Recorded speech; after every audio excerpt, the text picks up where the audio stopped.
338장 찬송 부릅니다.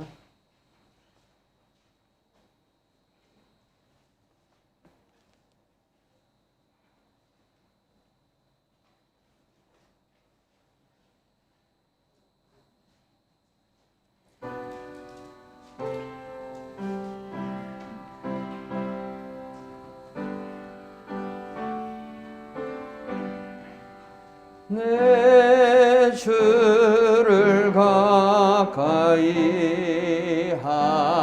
하게 함은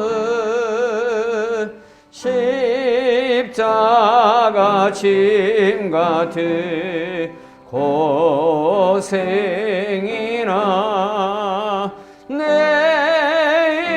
일생 소원을 늘 찬송하면서 주께 떠나가기 원합니다. 내 고생하는 것 옛 야곱이 돌베개 메고 갔습니다. 꿈에도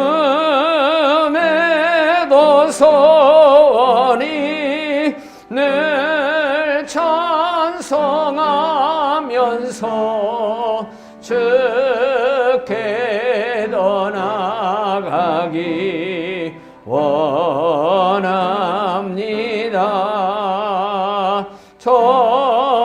천성에 가는 길 험하여도 생명길 내나니 은혜로다. 천사 날 부르니 늘 찬송하면서 주께 떠나가기 원합니다.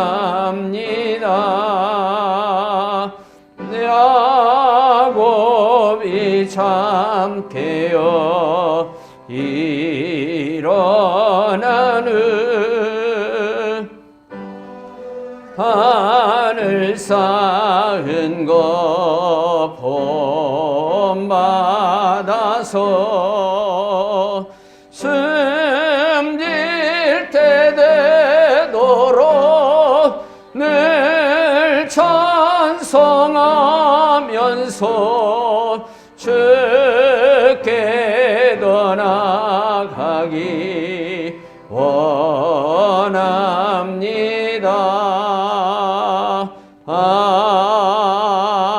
아멘. 347장 한 장 더 부르고 주일 오전 예배 하나님 앞에 드리겠습니다.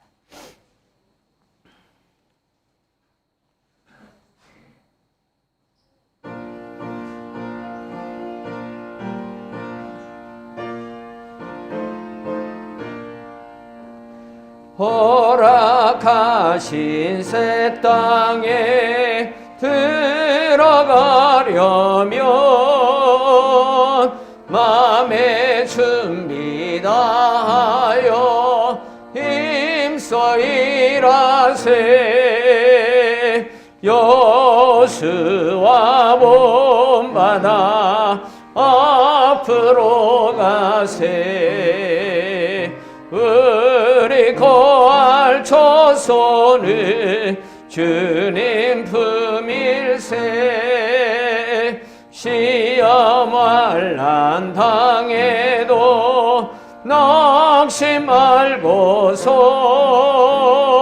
맘의 걱정 버리고 힘써 일하세. 여호수아 본받아 앞으로 가세. 우리 거할 조선을 주님 품일세.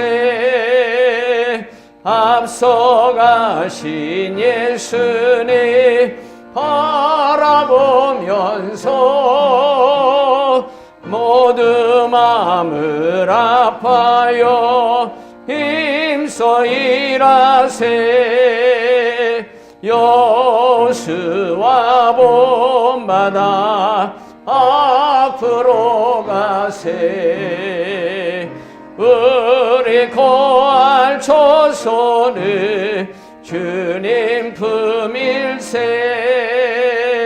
일할 곳이 아직도 많이 있으니 담대하게 나가서 힘써 일하세 여수와 본받아 앞으로 가세 우리 거할 조선을 주님 품일세. 묵상 기도 드림으로 하나님 앞에 주일 오전 예배 드립니다. 기도하겠습니다. 아버지께 참되게 예배하는 자들은 영과 진리로 예배할 때가 오나니 곧 이때라. 아버지께서는 자기에게 이렇게 예배하는 자들을 찾으시느니라. 아멘.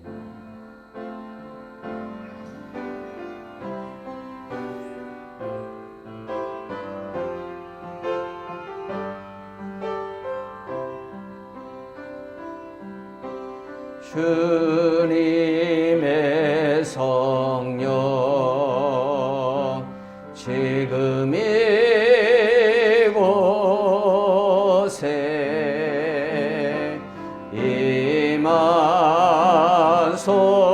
임하소서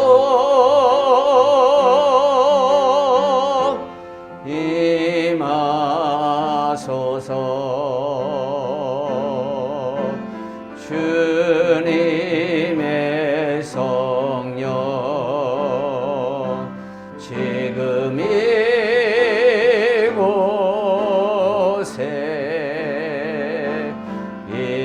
임하소서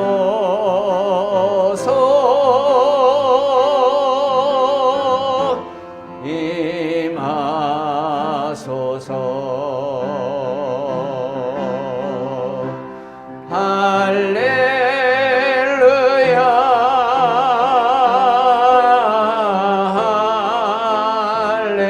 할렐루야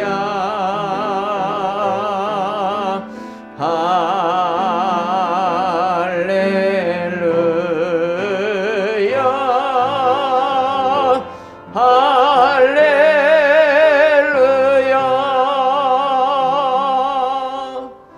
전능하사 천지를 만드신 하나님 아버지를 내가 믿사오며 그의 아들 우리 주 예수 그리스도를 믿사오니 이는 성령으로 잉태하사 동정녀 마리아에게 나시고 본디오 빌라도에게 고난을 받으사 십자가에 못 박혀 죽으시고 장사한 지 사흘 만에 죽은 자 가운데서 다시 살아나시며 하늘에 오르사 전능하신 하나님 우편에 앉아 계시다가 저를서 사한 자와 죽은 자를 심판하러 오시리라. 성령을 믿사오며 거룩한 공의와 성도가 서로 교통하는 것과 죄를 사하여 주시는 것과 몸이 다시 사는 것과 영원히 사는 것을 믿사옵나이다. 아멘. 교독문 제2번 시편 2편 말씀 함께 교독하여 나누겠습니다.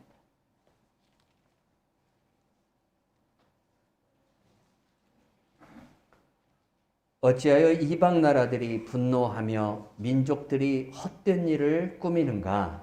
세상의 군왕들이 나서며 관원들이 서로 꾀하여 여호와와 그의 기름 부음 받은 자를 대적하며 우리가 그들의 맨 것을 끊고 그의 결박을 벗어버리자 하는도다. 하늘에 계신 이가 웃으시며 그때의 분을 바라며 진노하사 그들을 놀라게 하여 이르시기를 내가 나의 왕을 내 거룩한 산 시온에 세웠다가 하시리로다. 내가 여호와의 명령을 전하노라. 여호와께서 내게 이르시되 너는 내 아들이라 오늘 내가 너를 낳았도다. 내게 구하라. 내가 이방 나라를 내 유업으로 주리니. 내 소유가 땅끝까지 이르리로다. 아멘. 찬송가 28장 찬송 하나님께 영광 돌립니다.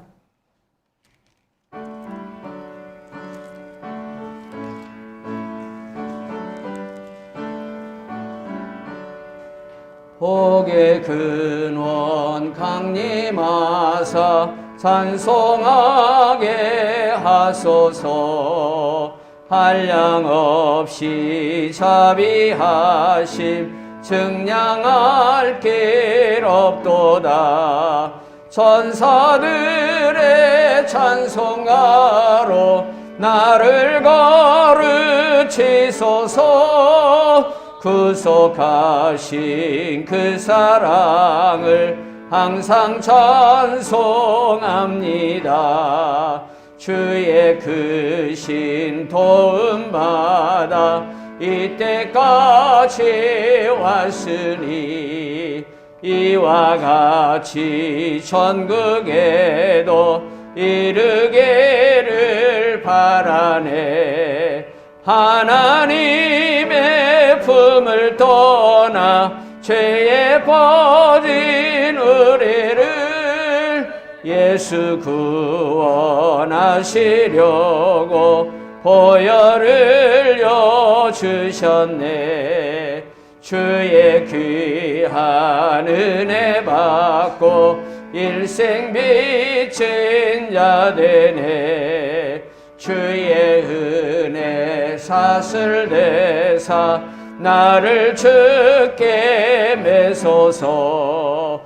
우리 몸은 연약하여 범죄하기 쉬우니 하나님이 받으시고 전국인을 치소서. 아멘. 하나님 아버지, 오늘도 거룩한 성일을 맞이해서 아버지 앞에 나와 예배드리게 해주심을 감사드리옵나이다.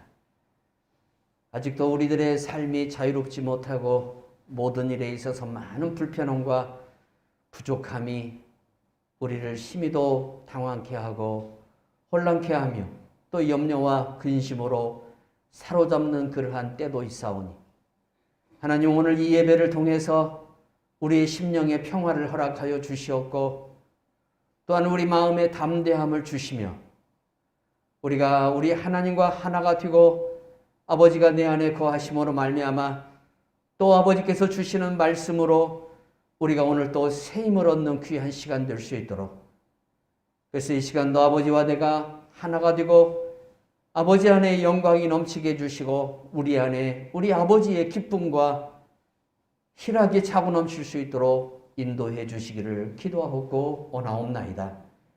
우리 예배를 항상 기다리시고 또 우리 예배 가운데에 항상 함께 하시고 또한 우리 예배 가운데에 기뻐하시며 즐거워하시는 아버지를 생각하면서 오늘도 이 예배를 드려오니 하나님, 오늘도 이 예배 가운데 은혜를 주시고 복을 내려 주시옵소서.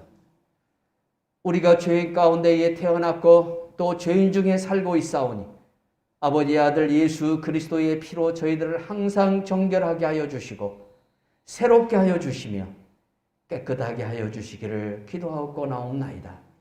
아버지 하나님, 이 시간도 주님의 은혜를 더욱 구하옵는 것은 우리 주께서 일찍이 선지자들과 사도들을 통하여 주신 이 귀한 말씀을 통하여 우리가 오늘도 하나님의 은혜를 누리며 하나님을 알아가며 하나님을 경험하며 하나님을 증거하는 일에 부족한 사람이 되지 않도록 오늘 이 예배 가운데에 주의 말씀을 통해서 저희들을 먹여주시고 새롭게 하여 주시며 믿음을 주시며 우리가 하나님을 바라볼 수 있도록 은혜 내려 주시옵소서.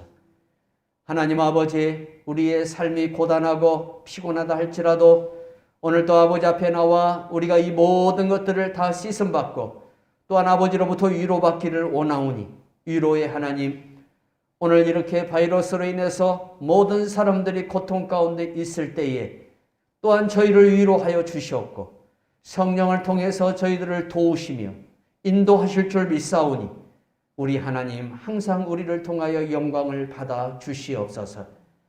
하나님 아버지, 오늘도 참으로 예배 가운데에 함께 하시며 이 예배 가운데 오시옵고 또 이 예배 가운데 자정하여 주셔서 주님이 왕이 되어 주시고 우리가 주의 백성이 되어서 우리가 아버지로 말미암아 기뻐하고 우리가 아버지로 말미암아 춤을 추는 귀한 예배가 될 수 있도록 성령 하나님 우리 심령에 오셔서 우리에게 자정하여 주셔서 우리 몸을 거룩한 성전 삼으시고 오늘도 우리와 함께함으로 하나님께 영광이 되게 하여 주시옵소서. 우리가 부족함을 고백합니다. 연약함을 아버지 앞에 고합니다. 저희들을 도와주시고 우리를 불쌍히 여겨 주시옵소서. 이 민족을 불쌍히 여기시고 세계의 모든 나라와 민족들을 불쌍히 여겨 주시옵소서. 아버지, 사망이 곳곳에 있사오니 수많은 사람들이 죽어가고 있사오니 죽어가는 이 영혼들을 바라보시며 산자들을 불쌍히 여겨 주시옵고 오늘도 우리가 하나님 아버지 앞에 나와 예배할 때에 우리 하나님의 치유하심이 온 세계를 덮게 하여 주시고 고쳐주심과 세워주심이 하나님 오늘도 우리 안에 또한 충만하고 온 세계 위에 충만할 수 있도록 은혜 내려 주시옵소서. 특히 우리 사랑하는 성도들을 축복하여 주시옵고 가정가정마다 하나님께서 또 하는 일들 가운데에 하나님의 긍휼하심과 자비하심의 은혜를 베풀어 주시며 이 어려운 때에 더욱 믿음으로 아버지 앞에 담대히 기도하며 깨어있게 하여 주시옵고 우리가 하나님 세상의 풍조에 휩쓸려 나아갈 것이 아니라 도리어 이 어려운 때에 우리가 깨어서 아버지를 바라보며 더 아버지 앞에 나아가고 아버지의 은혜를 사모하며 아버지의 거룩함을 닮아갈 수 있도록 은혜 내려 주시옵소서. 오늘 이 시간도 함께 하소서. 하나님 우리에게 주시는 말씀의 은혜를 주시고 또한 우리 심령을 열어 주시며 복음을 들고 하나님 오늘 이 시간도 나아가 전하는 모든 선교사님들을 붙들어 주시고 함께하여 주시옵소서. 나라들마다 분쟁이 그치게 하여 주시옵고 하나님 아버지 나라들마다 우리 하나님의 영광이 나타날 수 있도록 선교사님들의 사역을 통해서 역사하여 주시옵소서. 오늘도 우리 하나님께 이 예배를 드리오며 살아계신 예수 그리스도의 이름으로 기도하옵나이다. 아멘.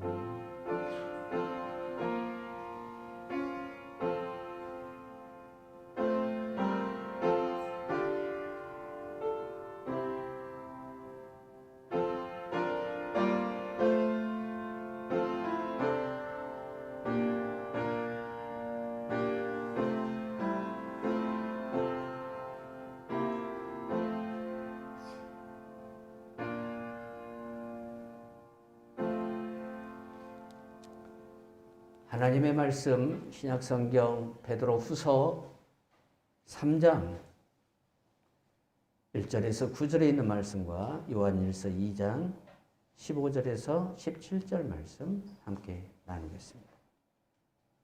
제 성경 신약성경 386쪽에 있습니다.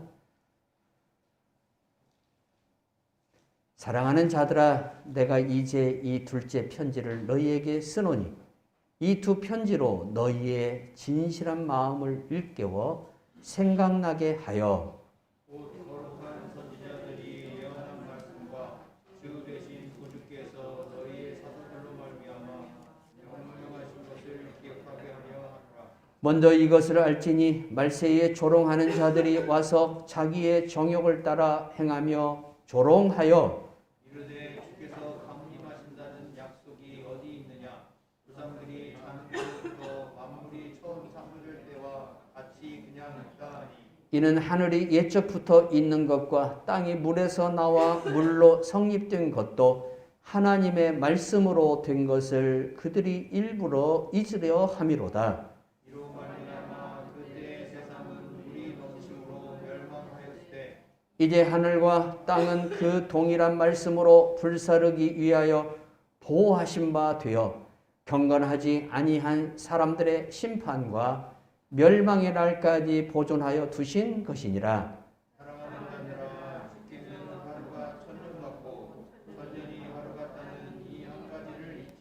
같이 읽어요. 주의 약속은 어떤 이들이 더디다고 생각하는 것 같이 더딘 것이 아니라 오직 주께서 너희를 대하여 오래 참으사 아무도 멸망하지 아니하고 다 회개하기에 이르기를 원하시느니라. 아멘. 요한 1서 2장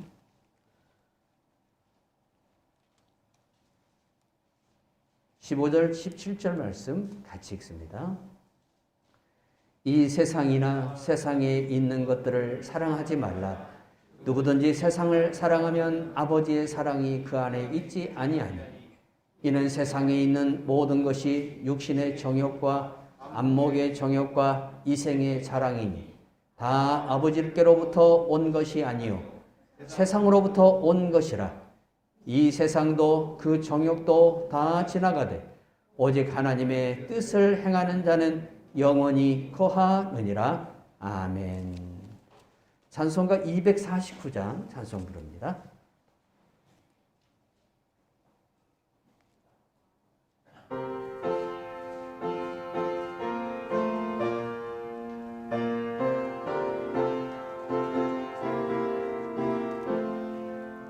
주 사랑하는 자 다 찬송할 때에 그 보좌 들러서 그 보좌 앞에 들러서 큰 영광 돌리세 큰 영광 돌리세 저 맑고도 묘한 시온성 향하여 가세 내 주의 찬란한 성에 찬송하며 올라가세 주 믿지 않는 자 다 찬송 못하나 하나님 자녀 된 자들 하나님 자녀 된 자들 그 기쁨 전하세 그 기쁨 전하세 저 밝고도 묘한 시온성 향하여 가세 내 주의 찬란한 성에 찬송하며 올라가세 저 하늘 황금길 나 올라갈 때에 시온성 언덕 위에서 시온성 언덕 위에서 수많은 천사들 날 인도하리라 저 밝고도 묘한 시온성 향하여 가세 내 주의 찬란한 성에 찬송하며 올라가세 내 눈물 다 씻고 늘 찬송 부르리 저 임마누엘 주 앞에 저 임마누엘 주 앞에 나 영광 드리리 나 영광 드리리 저 밝고도 묘한 시온성 향하여 가세 내 주의 찬란한 성에 찬송하며 올라 일어나세. 인류 역사의 시작은 창세기 1장 2절로부터 시작이 되어집니다. 창세기 1장 1절은 하나님이 태초에 천지를 창조하시니라 라는 서문을 시작으로 빛이 있으라는 첫날의 첫 메시지, 첫 주님의 말씀을 기록을 해놨습니다. 그러나 빛이 있기 전부터 이미 하나님께서는 무엇을 창조해 놓으셨냐면 땅과 물과 흑암을 이미 하나님께서 창조해 놓으셨습니다. 물이 있는 상태에서, 땅이 있는 상태에서, 그리고 흑암이 있는 상태에서, 그리고 그 일을 성령께서 운행하시는 그러한 과정 속에서 하나님께서 빛이 있으라라는 말씀을 합니다. 그런데 우리가 창세기 1장을 읽다 보면 2절에서 말하는 빛과 4절에서 말하는 저 태양, 광명체들에 대한 혼돈이 올 수가 있습니다. 우리는 일반적으로 빛하면 저 광명체로부터 오는, 태양으로부터 오는, 혹은 별이나 달, 이러한 1월 성신을 통해서 오는 빛을 우리는 흔히 빛이라 그렇게 이야기를 하는데, 하나님께서 이 광명체들을 만드시기 전에 첫날 물과 땅과 흑암을 이미 창조하신 상태에서 빛을 만드시는데, 그 빛이 어떤 빛일까요? 빛은 두 가지가 있습니다. 가시광선이 있습니다. 우리 눈에 보이는 광선이 있고 보이지 않는 불가시광선이 있습니다. 이 두 가지 빛을 처음으로 발견한 사람이 천왕성을 발견한 윌리엄 허셀이라는 사람이에요. 이 윌리엄 허셀이라는 사람이 처음으로 우리 눈에 보이는 빛과 우리 눈에 보이지 않는 빛을 구분해서 발견했어요.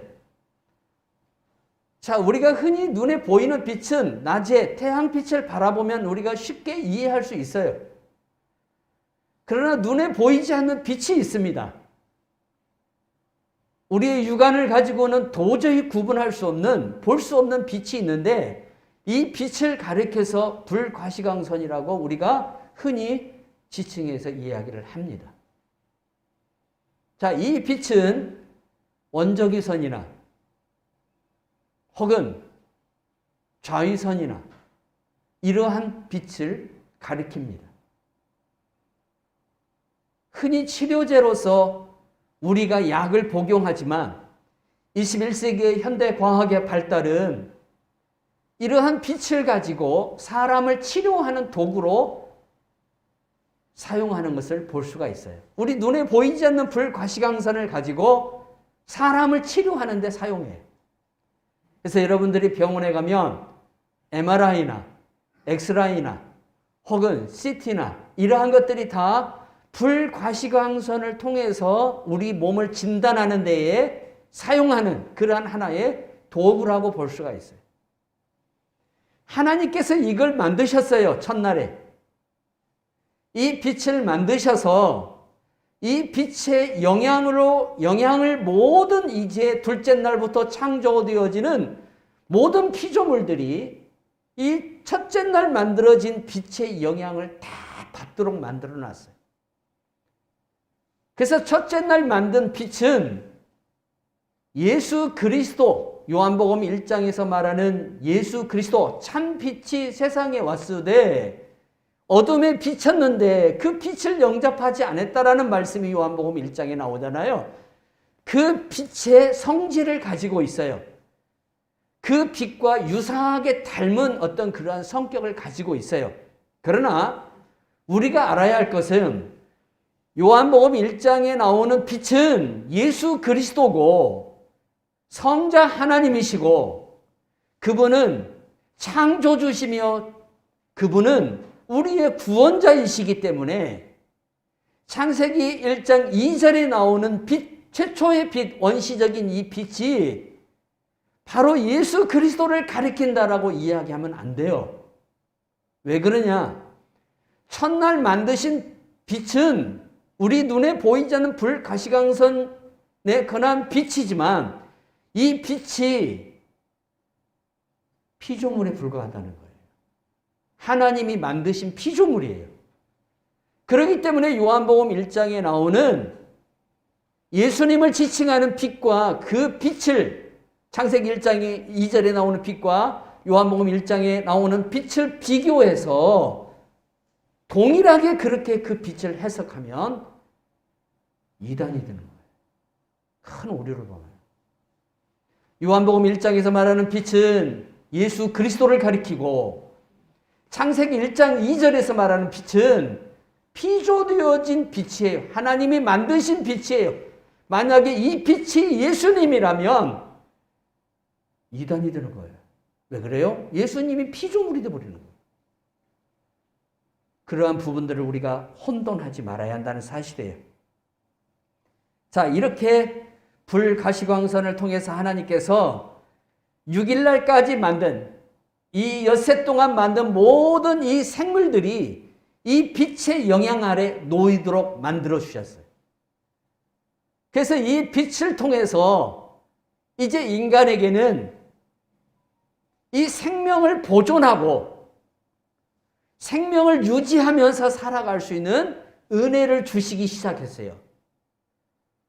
성도 여러분, 저 태양빛이 식물이나 우리가 살아가는 데에 많은 생명력의 역할을 하지만 그러나 이 태양빛이 첫날 만들어진 빛을 통해서 주관되어지기 때문에 결국 하나님께서는 첫날 만드신 그 빛을 통해서 범죄 이전에 아담의 모든 생활을 돕고 아담이 하나님의 그 영생과 하나님이 주신 그 평안과 그 풍성함을 누리도록 만들어 주었다는 사실이에요. 그러나 아담은 결국 어떻게 됐어요? 타락했어요. 그래서 더 이상 이 빛이 태양빛이나 첫날 만든 이 불가시광선적인 이 빛이 우리에게 영생을 줄 수가 없고 우리에게 참 평안을 줄 수가 없고 우리에게 하나님께로 나아갈 수 있는 하나님과 우리가 하나가 되어지는 그러한 역할을 더 이상 할 수가 없어요. 그래서 진짜 참 빛이신 예수님께서 이 땅에 오셔야만 되었던 거예요. 그래서 베드로 사도가 베드로후서 3장 12절에서 13절에 있는 말씀을 통해서 하나님이 만든 이 빛, 피조되어진 이 빛들도 예수님이 다시 오시는 그날, 참 빛이신 우리 예수님이 이 땅에 다시 오시는 그날 다 없어질 것이다. 풀어지고 없어질 것이다 라고 말씀하고 있어요. 성도 여러분, 오늘 하나님께서 우리가 자연을 연구하면 연구할수록 얼마나 많은 은혜를 그 백성들에게 주셨는가를 알 수 있어요. 마태복음 24장에서나 계시록 21장에서 보면 더 이상 이 세상에 이 빛이나 하나님께서 원초적인 그 빛을 만드셔서 우리를 평안하게 하고 우리를 행복하게 하고 우리의 삶을 윤택하게 하는 이 모든 것들이 중단되는 다 그날이 오는데 그날이 우리 예수님이 이 땅에 다시 오는 그날이에요. 그날 여러분들이나 나나 우리 예수님을 만나시기를 주님의 이름으로 축원합니다. 그러나 하나님께서는 예수님이 오시기 전까지 예수님이 다시 오시기 전까지 이러한 모든 자연 속에 베풀어 주신 은혜를 우리들에게 여전히 허용하고 있어요. 그런데 문제는 뭐냐면 인간이 탐욕으로 인해서 이 모든 것들을 어떻게 파괴하고 이 모든 것들을 혼자 소유하려고 하다 보니까 어떤 일이 벌어집니까? 자연이 도리어 우리에게 재앙이 되어버립니다. 올해 왜 이렇게 춥습니까? 북극은 사실 이렇게 안 춥답니다. 보니까 그 북극으로 가야 할 한파가 이쪽으로 다 내려온 거예요. 이상기온이죠. 북극에 머물러 있어야 할 한파가 저 시베리아에서 발달되어서 한반도 쪽으로 내려오는 거죠. 그러니까 이렇게 힘들고 우리가 추위에 견뎌야 되는 그러한 지금 시간을 보내고 있어요. 이러한 자연의 현상을 우리는 하나같이 뭐라고 얘기했냐면 인간의 탐욕과 인간의 욕심으로 인해서 만들어진 모습이다. 자연적인 재해라고 보기보다는 인간이 탐욕에 의해서 만들어낸 결과라는 것을 누구도 부인하지 않습니다. 성도 여러분, 결국 하나님께서 우리를 유익하기 위해서 주신 인간의 삶을 평안하게 하고 인간의 삶을 윤택하게 하기 위해서 첫째 날부터 다섯째 날까지 지으신 모든 피조물들이 인간의 범죄와 함께 탐욕이 되었고 인간의 범죄를 통해서 욕심으로 나타날 때에 하나님은 이 자연이 우리를 유익하게 하는 자연으로서만 역할을 하게 하는 게 아니라 인간을 도리어 해롭게 하고 인간을 파괴하고 인간의 욕심을 심판하는 도구로 쓰신다는 사실이에요. 그래서 첫째 날 만드신 불가시광선도 적당히 여러분 몸에 그걸 사용하면 건강에 유익이 되지만 그것을 지나치게 많이 사용하면 도리어 여러분의 몸이 피폭을 당해서 암이 걸리고 백혈병으로 죽는 일이 벌어져요. 그 대표적인 사람이 누구냐면 큐리 부인이에요. 폴란드에 2번의 노벨 물리학상을 안겨준 큐리의 부인이죠. 큐리 부인이 아마 초등학교 때 교과서에 다 나올 거예요. 이 큐리 부인이 결국 백혈병으로 죽습니다. 이분이 뭘 만들어냈죠? 여러분들이 병원에 가서 신체에 어떤 이상이 오면 그걸 의사가 잘 보기 위해서 엑스레이를 찍잖아요. 이 엑스광선을 만들어내신 분이 바로 누구냐면 큐리 부인이에요. 그래서 인간을 유익하게 하고 인간의 삶의 어떤 그러한 건강에 여러 가지 역할을 할 수 있는 그러한 것을 만들어냈지만 결국 그 자신도 많은 피폭을 당해서 백혈병으로 죽고 그의 딸마저도 백혈병으로 죽습니다. 이러한 과정을 보면서 우리가 느낄 수 있는 게 뭐냐면 결국 하나님께서 우리의 유익과 우리에게 삶의 행복과 우리 삶의 평안함과 삶의 풍성함을 주시기 위해서 주신 이 자연 은총도 우리가 적당하게 취해서 하나님의 영광을 위해서 사용하면 하나님께서 기뻐하시지만 인간의 탐욕은 과도해서 끝이 없어서 가지면 또 가지려고 하고 그래서 예수님이 말한 대로 인간의 탐욕과 욕심이 열린 목구멍이 되어서 끝이 없다는 사실. 북극에서 유전이 개발되어지고 북극에서 석유가 이제 시추되다 보니까 세계의 여러 강대국들이 거기에 가서 다 파이프관을 땅속에 받고 석유를 시추하기 시작하죠. 그러면서 어떤 일이 벌어집니까? 북극의 자연 질서가 파괴되기 시작하고 얼음이 녹고 그래서 이 재해가 결국 여러분 우리들에게 찾아오는 것을 볼 수가 있습니다. 하나님께서는 우리에게 은혜를 주실 때에 은혜를 은혜되게 하기를 원하시고 복을 복이 되게 하시기를 원하십니다. 하나님이 내게 은혜를 주셨을 때 그 은혜를 은혜되게 만들고 하나님이 내게 복을 주셨을 때 그 복을 복되게 만드는 성도가 돼야 돼요. 은혜를 화로 만드는 성도가 아니라 복을 여러분 나의 어려움으로 만들어버리는 성도가 아니라 하나님의 은혜 위에 은혜가 임하고 복에 복을 더하시는 하나님의 은혜가 2020년도 한 해 여러분들 2021년도 한 해 여러분들에게 차고 넘치기를 주님의 이름으로 축원합니다. 아담의 범죄를 한번 보십시다. 창세기 2장과 3장을 보면 아담의 이 모습이 극과 극으로 나누죠. 범죄 이전의 아담과 범죄 이후의 아담은 완전히 다릅니다. 하나님은 범죄하기에 앞서 아담에게 동산 중앙에 있는 선악을 알게 하는 나무의 열매를 따먹지 말라라고 분명히 말씀해요. 그런데 하나님께서 이 말씀으로 끝나는 게 아니라 이어서 말하기를 따먹는 날에는 정녕 죽으리라고 그래요. 분명히 따먹을 수밖에 없는 동기가 발생한다는 거예요. 아담이 그것을 따먹을 수밖에 없는 어떤 동기가 발생할 때에, 그 유혹이 찾아올 때에 무엇을 생각하라는 거예요? 이걸 먹는 날에는 정녕 죽을 것이라는 주님의 말씀을 기억하라는 거예요. 그러나 아담은 하나님의 말씀을 너무 경솔하게 여겼습니다. 설마 그 말씀이 이루어질까? 그렇게 생각할 수도 있었겠죠. 하와가 고백하는 그러한 말을 통해서 우리가 뭘 알 수 있냐면, 그들이 얼마나 하나님 말씀에 무관심하고 있고, 하나님 말씀을 그들이 얼마나 듣지 아니하고 있고, 하나님 말씀을 그들의 중심 속에 두지 않고 있다는 사실을 우리가 창세기 3장을 보면 알 수 있어요. 하나님은 정녕 죽으리라 그랬어요.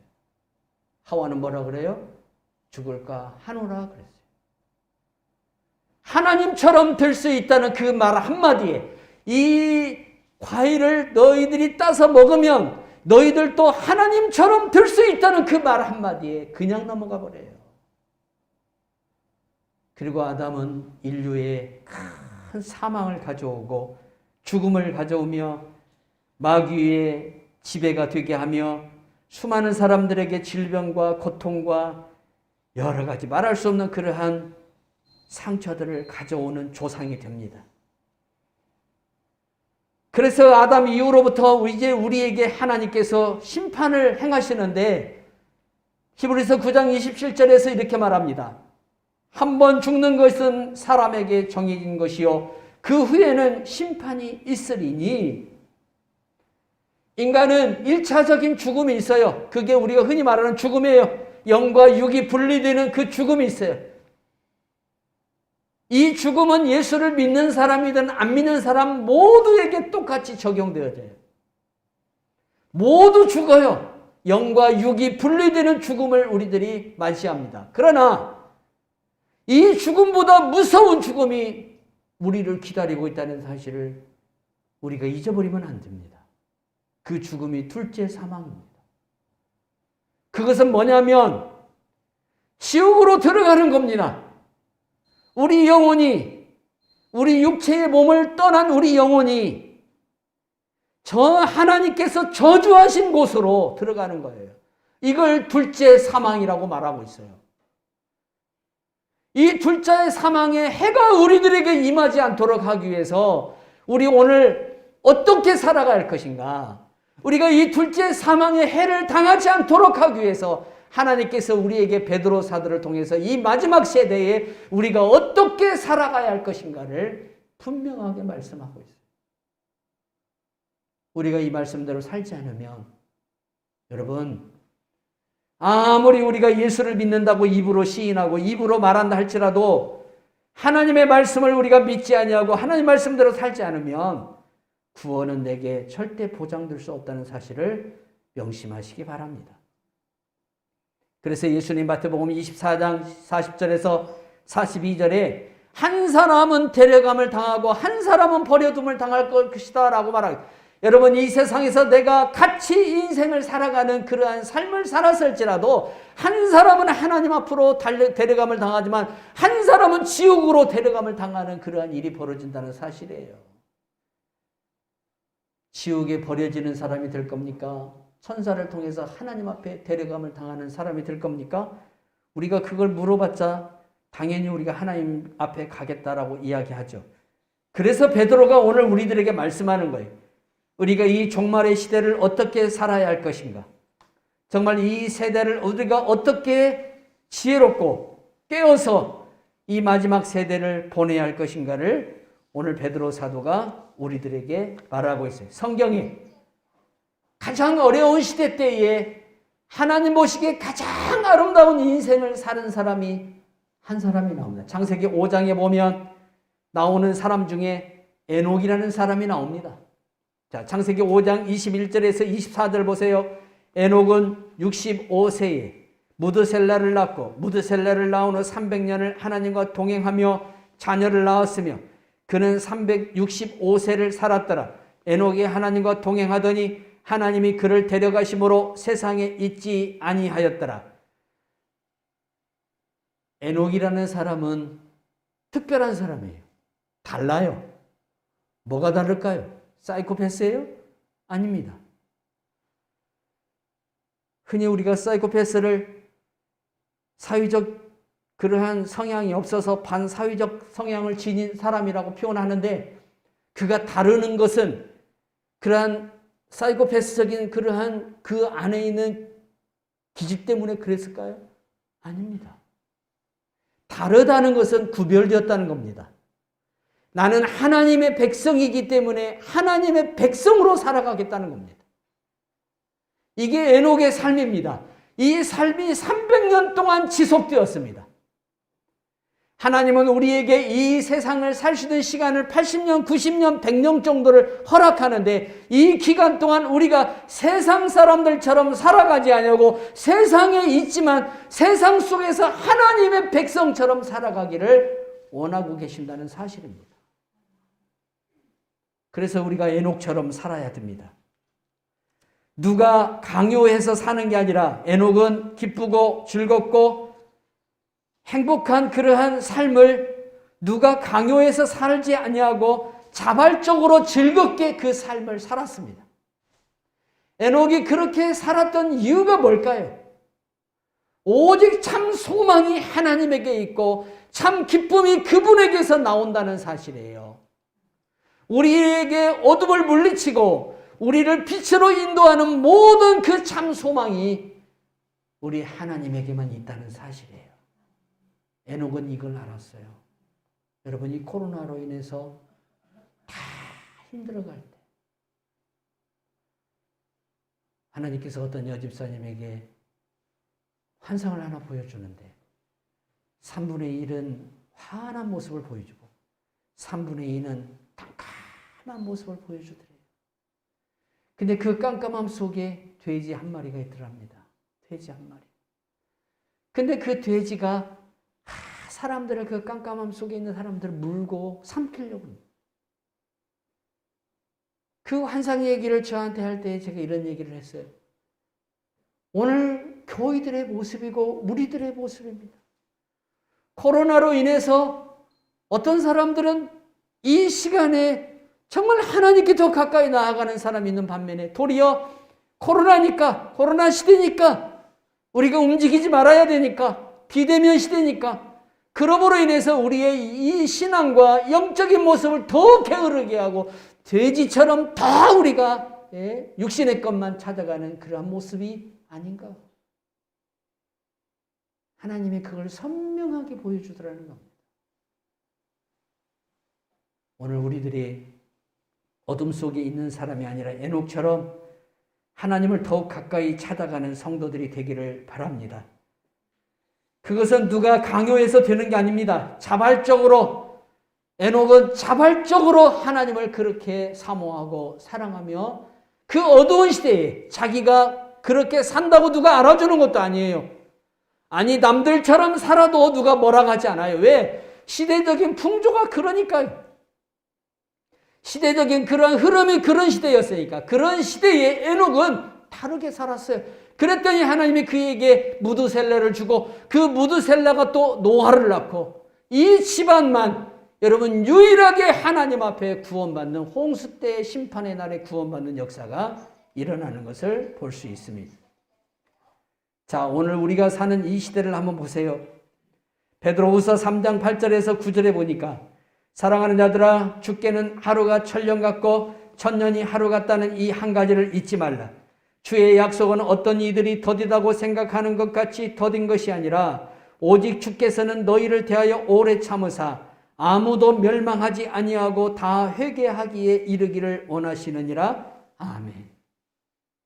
예수님이 이 땅에 다시 오시겠다고 하신 지가 2000년이 지났습니다. 창세기 3장에서 하나님께서 가죽옷으로 범죄한 아담과 하와에게 옷을 해서 입힙니다. 그리스도의 속죄 사건을 상징적으로 드러내는 그 사건이에요. 그러면서 이제 선지자를 보내서 계속해서 이 메시아가 올 것이라고 그랬어요. 너희들의 구원자가 올 것이라. 그 기간이 무려 4,000년이었어요. 우리 예수님이 이 땅에 오셨고, 그리고 그분이 고난을 당하시고 죽으시고 다시 부활하셔서 승천하셨습니다. 그러면서 뭐라고 하냐면 너희가 본 그대로 올 것이다 그랬습니다. 그렇게 오신다고 한 지가 벌써 2,000년이 지나가고 있습니다. 그러다 보니까 이 종말을 중심으로 하는, 종말을 하나의 매개체로 가지고 우리의 신앙과 우리들의 이 다른 신앙관을 흔들어대는 이단들이 발생합니다. 그래서 우리나라에서 발생하는 수많은 이단들은 거의 다 무엇을 가지고 나옵니까? 종말론을 가지고 나옵니다. 특히 신천지는 종말론을 가지고 나옵니다. 우리가 이런 데에 속지 않기를 주님의 이름으로 축원합니다. 그래서 우리가 깨어 있어야 됩니다. 하나님 아버지께서 오늘 이 종말의 시대에 어떤 일들이 일어나는가? 하나님께서 이렇게 더디게 오신 것은 오늘 분명히 베드로 사도를 통해서 뭐라고 얘기해요? 한 사람의 구원받을 자가 세상에 남아있다면 예수님은 오시지 않습니다. 그 사람이 구원을 영접하고 그 사람이 예수 그리스도를 나의 구원자로 고백할 때까지 하나님은 이 땅에 오시는 것을 기다리신다는 사실이에요. 단 한 사람이 구원되기를 위해서라도 주님의 재림이 지체된다는 거예요. 그러므로 우리가 주님의 재림을 어서 오시옵소서 하면서 우리가 우리 예수님의 오심을 맞이할 수 있는 더 빠른 길은 오늘 하나님께서 누구를 구원하시고 누구를 유기했는가는 우리는 모르지만, 그러나 모든 사람들이 다 구원받았다는 사실을, 그 믿음을 가지고 우리가 부지런히 내 친족이나 내 형제들이나 내 주변의 사람들에게 복음을 전해야 될 줄로 믿습니다. 우리 예수님 오실 날이 머지 않았기 때문에 우리가 부지런히 전해야 될 줄로 믿습니다. 베드로는 오늘 베드로 후서를 통해서 우리들에게 이렇게 이야기를 해요. 우리가 이 세상에서 어떤 사람이 되어야 할 것인가? 마땅히 어떤 사람이 되어야 할 것인가? 이 종말의 시대에 우리가 마땅히 어떤 사람이 되어야 할 것인가? 포타푸스라는 헬라어인데 하늘나라의 시민권을 가진 자라는 뜻이에요. 내가 하늘나라의 시민권을 가진 자. 여러분들이 지금 이 세상에 예수 안 믿는 사람들하고 똑같이 살아가고 있지만 예수 안 믿는 사람들처럼 살아갈 것이 아니라 나는 하늘나라의 시민권을 가진 자로서의 삶을 살아가야 된다는 거예요. 이게 종말을 보내는 성도의 자세요. 예수님을 기다리는 성도의 모습이라고 볼 수가 있어요. 하나님이 이 땅에 임하는 날을 간절히 사모하고 바라보라는 거예요. 이 바라보라는 말도 프로스도 콘타스라는 말로서 초림을 기다렸던 성도들처럼 구약시대 때에 그 예수님이 이 땅에 오시는 것을 기다린 그 성도들처럼 우리들도 다시 오실 예수님을 그렇게 기다려야 한다는 거예요. 그런데 예수님이 보내신다고 하는, 하나님께서 보내신다고 하는 메시아가 오지 않으니까 사람들이 메시아가 정작 왔어도 알아보지를 못했어요. 우리들도 그렇게 될 수 있다는 거예요. 우리 예수님이 우리들에게 미리 말씀하셨어요. 마태복음 24장을 통해서 신랑이 더디 오니까 마태복음 24장, 25장에서 계속 종말에 대해서 말하면서 신랑이 더디 오니까 다 뭐하고 있어요? 졸고 있고 다 자기 할 일 하고 있고. 그러다가 신랑이 갑자기 왔어요. 갑자기. 예수님은 자기가 이 땅에 재림하는 것을 뭐라고 표현했냐면 도둑이 오는 것처럼 올 것이다 그랬어요. 갑자기 올 것이다 그랬어요. 여러분, 이렇게 역사가 진행되다가 어느 날 예수님이 갑자기 오신단 말입니다. 그때 여러분 우리가 깨어서 예수님 맞이하는 성도가 돼야 됩니다. 나는 너를 모른다. 이 자를 바깥 어두운 데 내어 쫓으라는 그 말을 듣는 어리석은 성도가 되어서는 절대 안 된다는. 그래서 우리가 베드로후서 3장 14절에서 말하는 말씀처럼 주 앞에서 점도 없고 흠도 없는 평강 가운데 나타나기를 힘쓰라. 우리가 그렇게 인생을 살아가야 한다는 사실입니다. 요한일서 2장 15절에서 17절에 보니까 사도 요한은 우리가 어떤 존재인가에 대해서 말씀하고 있어요. 우리가 그리고 어떻게 살아가야 할 것인가를 베드로처럼 그렇게 동일하게 말씀하고 있어요. 자, 요한이 여기에서 말하는 세 가지 인간의 정욕이 나오죠. 첫 번째가 이생의 자랑, 두 번째 안목의 정욕, 육신의 정욕. 자, 이것을 따라가지 말라는 거예요. 이러한 것을 따라가면 결국 파멸에 이르는데 그 대표적인 사람이 누구냐면 아담이에요, 아담. 자, 아담이 눈으로 봤어요. 봤더니 선악을 알게 하는 나무의 열매가 보암직하고 탐스럽게 보인 거예요. 먹음직하고. 그러니까 그것을 따서 먹은 거예요. 여러분, 마귀가 이 마지막 세대의 성도들을 유혹하는 가장 주된 무기가 뭐냐면 성도들의 눈입니다. 눈. 우리는 이 눈을 정말 조심해야 되고 귀를 조심해야 됩니다. 우리가 보는 이 시각을 가지고 마귀는 우리를 유혹합니다. 그래서 무엇인가 새로운 것이 나오고 새로운 것들이 발전되면 우리가 그걸 소유하기를 원하고 그걸 탐하기를 우리 마음속에 원합니다. 그걸 통해서 우리를 매여버립니다. 세상에 아무리 좋은 것이 있어도 여러분들이 가야 할 천국에 있는 것보다 좋은 것은 없습니다. 이 세상에 있는 것 중에 그 어떤 것도 우리가 가야 할 천국의 것과 비교될 수 있는 것이 아무것도 없습니다. 이 세상에 있는 것들은 다 썩어지고 없어질 것들입니다. 그러나 우리가 가야 할 저곳은 영원한 것들입니다. 그래서 우리가 이 세상을 바라보고 살아가는 그러한 중심으로 살아가면 우리는 저 영원한 것들을 소유할 수 없게 됩니다. 우리가 이 세상에 살고 있음에도 불구하고 어디를 바라보고 살아야 돼요? 저 영원한 것을 바라보고 살아야 될 줄로 믿습니다. 그래야 우리가 이 안목의 정욕을 이길 수가 있고 육신의 정욕을 이길 수 있고 이생의 자랑을 이길 수가 있어요. 육신의 정욕이라는 것은 무엇을 말하냐면 영적인 것과 대조를 이루고 있잖아요. 육과 영은 대조잖아요. 결국 뭐예요? 인간의 타락의 본성 안에 있는 그러한 욕심들이에요. 탐심들이에요. 이게 육신의 정욕이에요. 여기에 이끌리지 말라는 거예요. 누가 좋은 걸 가졌으면 나도 꼭 저걸 가져야 된다는 그러한 생각을 버리라는 거예요. 그것이 영원한 것이 아니고 그것이 여러분은 우리들에게 생명을 주는 것이 아니에요.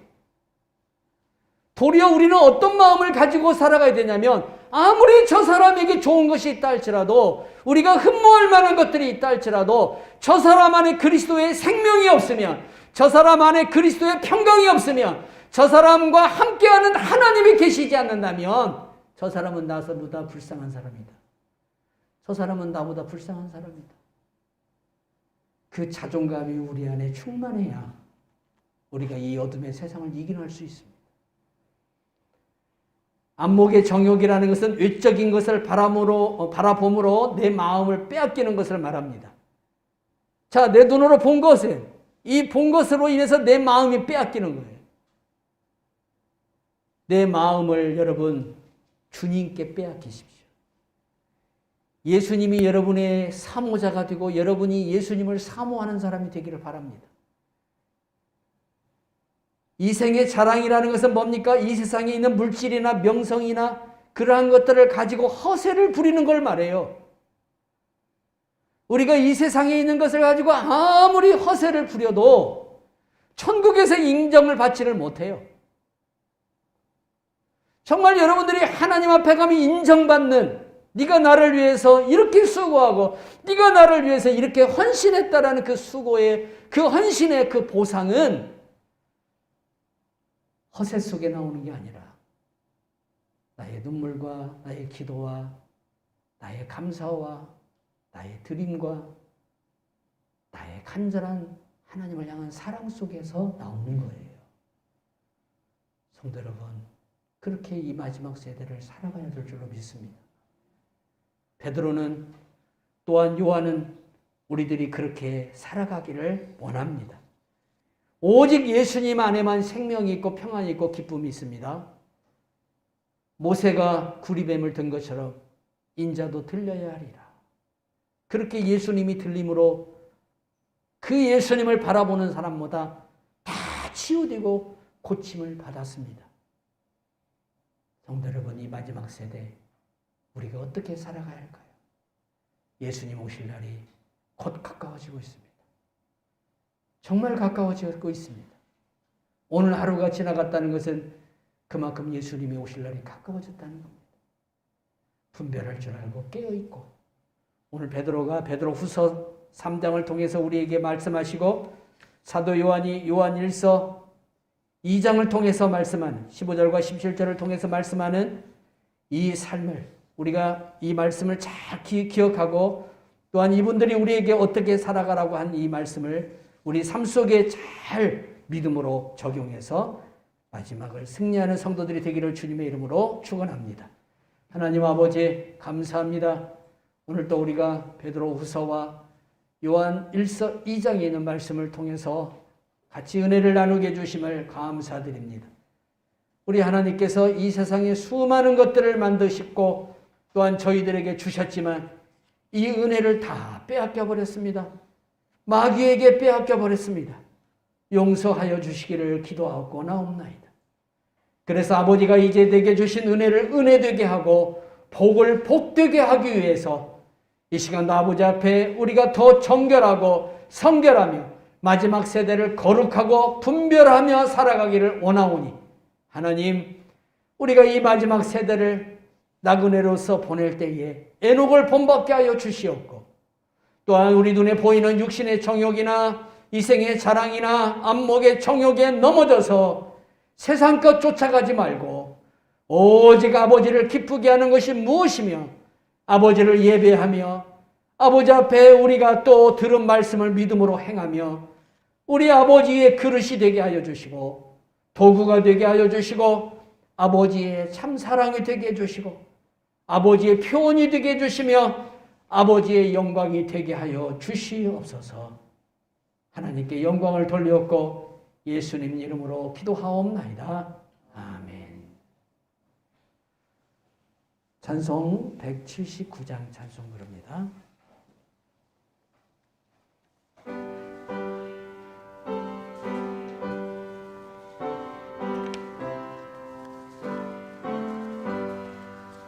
주 예수의 강림이 가까우니 저 천국을 얻을 자에게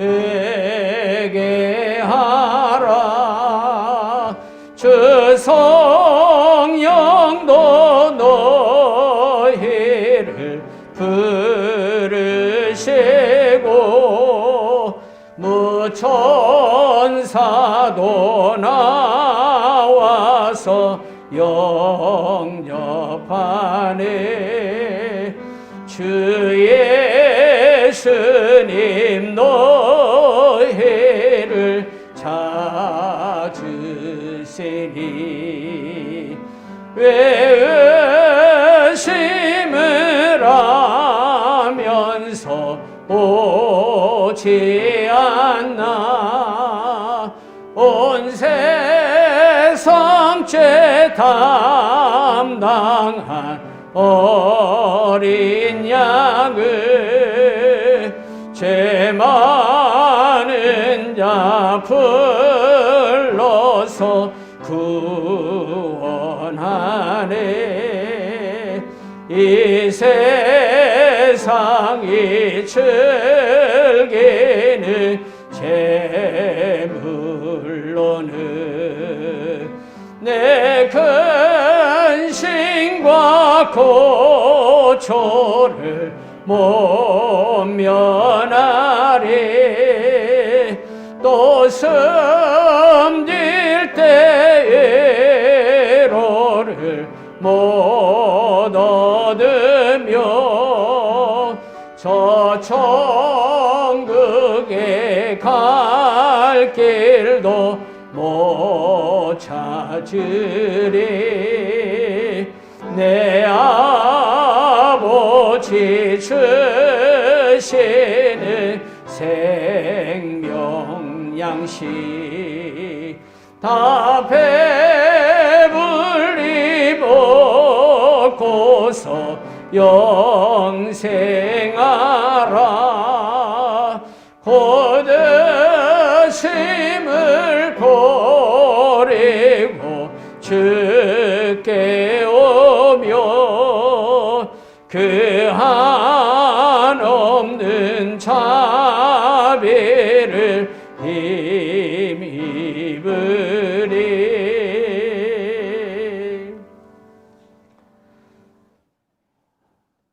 다음 주까지는 2단계가 지속이 됩니다. 다음 주까지는 우리가 기존에 예배 드린 대로 드리고 아마 17일 지나면 정부에서 좀 더 이제 사람이 살아가는 데에 유용하게 좀 부드럽게 그렇게 방역 단계를 낮출 것 같아요. 예, 다음 주까지는 그대로 예배 드리고 다음 주 지나서 23째 주에 2020년도 공동회 결산 공동회를 그렇게 하도록 하겠습니다. 우리 백종우 집사님, 이영욱 집사님 서신동에서 돼지막이라는 가게를 운영하셔요. 혹시 성도님들 어떤 모임이나 식사할 일 있으면 이용해 주시면 감사하겠습니다. 하나님 아버지 감사합니다. 어려운 시대에 교회들마다 예배드리기 너무나 어려운 그런 상황을 맞이하고 있습니다. 많은 교회들이 비대면이 아닌 대면 예배를 드리다가 또 정부 당국으로부터 고발되어서 이렇게 법원에까지 가야 되는 그런 상황 가운데 있습니다.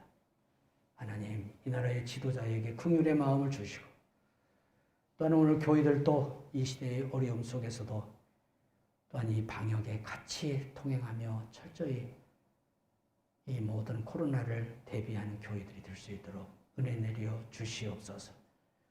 오늘 또 성도들의 아버지 앞에 귀한 예물을 드립니다. 하나님 받으시옵고 드리는 손길을 한 사람 한 사람 은혜 내려 주시고 큰 사랑과 자비로 역사하여 주시옵소서.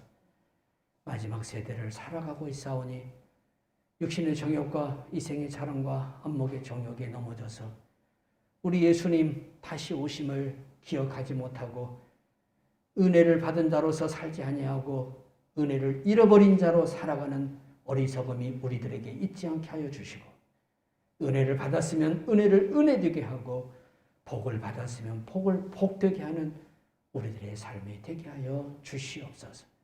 한 주간도 믿음을 주시옵고 하나님 내일 새벽부터 신년도 작정 새벽 기도가 시작되오니 하나님께서 또 이 기도 가운데 역사하시고 이 예배 가운데 은혜를 내려 주시옵소서. 오늘도 우리 하나님께 감사드리옵고 살아계신 예수 그리스도의 이름으로 기도하옵나이다. 아멘. 일어나셔서 이 믿음 더욱 굳세라 부르시고 축도함으로 예배를 마치겠습니다.